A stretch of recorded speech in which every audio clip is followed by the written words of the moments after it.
Hi everyone, hope you're all well. I've got the final 4 chapters of Oranges in No Man's Land to share with you today. I hope you've enjoyed the story. So, here's chapter 15. I unwound the bandage and gave it back to Abu Bashir. I tried to thank him, but the words wouldn't come properly. I could think of only one person now, Granny. I realised that I'd hardly given her a thought during these last packed hours, but now all my worries came surging back. She might have died already. I might be too late. I was almost at the checkpoint before the men guarding it saw me. They shouted to each other and swiveled their guns in my direction. With a shock, I saw that they now looked just as frightened as the men at the enemy checkpoint. They were glaring at me with the same expression in their eyes. Stop! Who are you? Where are you going? They hadn't recognised me. It's me, I said. Little Tiger's sister. They lowered their guns. What do you think you're doing? One of them said sternly. You know you mustn't pass the checkpoint without telling us. It's dangerous in there. What's in the bag? I thought quickly. I didn't want to tell them I'd been right into enemy territory. I hung my head and pretended to look foolish and ashamed. Granny sent me to look for something to light the fire. Our paraffin's run out. I thought I was looking for pieces of wood. I only found some old cardboard boxes. For a moment, I thought they were going to search my bag, but a car came from the other direction and distracted them. Don't sneak past us again, you silly kid. Go on, get lost.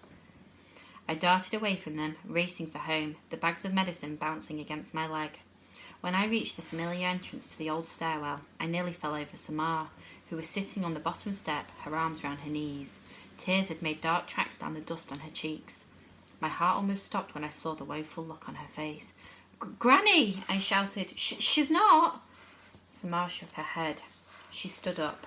She was trying to tell me something urgently, her strange noises louder than usual, and her hands flying about too fast for me to follow. She stopped trying at last and signed a question. Where have you been? I pointed east. To the other side, to Granny's doctor. See? She looked inside the bag, grinned with delight and nodded furiously. I knew where you'd gone. I told them you were out looking for food, to stop them worrying.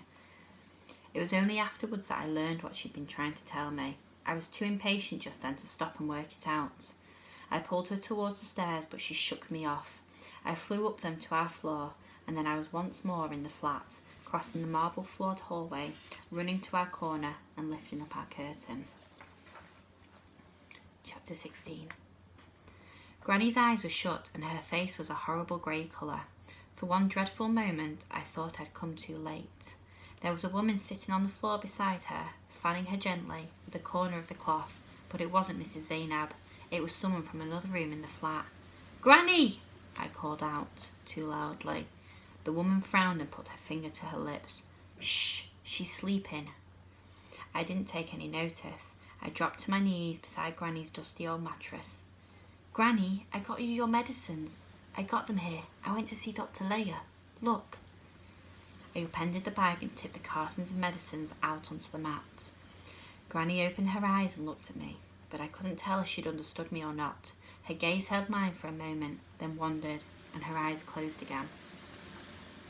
The woman put one hand from under her black chador that covered her from head to toe and picked up one of the medicine cartons.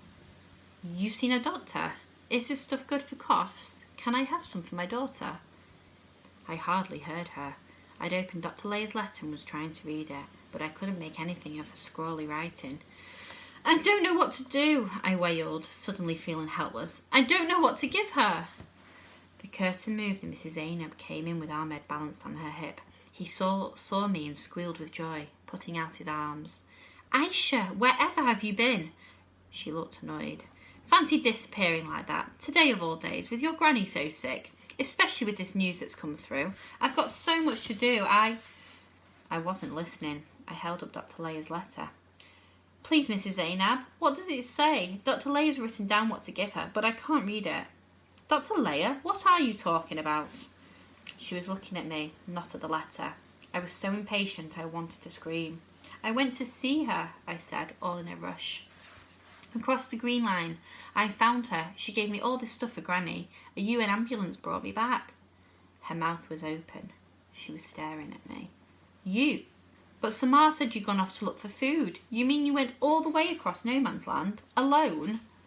Yes, but quick. Mrs. Zainab, please read the letter. I want to give Granny her medicine now. While we'd been speaking, the other woman had got up and slipped away. I could hear her high, cracked voice behind the curtain, telling anyone in the flat who would listen what that little wonder Aisha had done. I hardly heard. My eyes were fixed on Mrs. Zainab's face.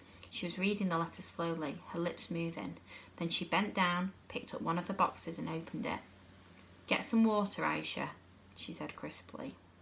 By the time I was back with a glass of water, she was kneeling on the mat, her arm under Granny's head, which she was carefully lifting. Come on, Auntie, she said. Swallow it down, and a sip of water.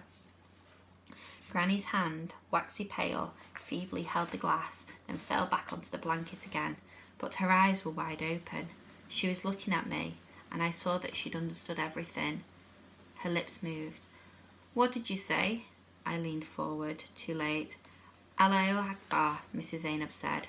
God is great. Granny didn't say any more, but her hands reached up towards me. I bent over her, ready to listen in case she tried to speak again. Instead, she took my face between her two hard palms, drew my head down, and kissed me on the forehead with her trembling lips. Chapter 17.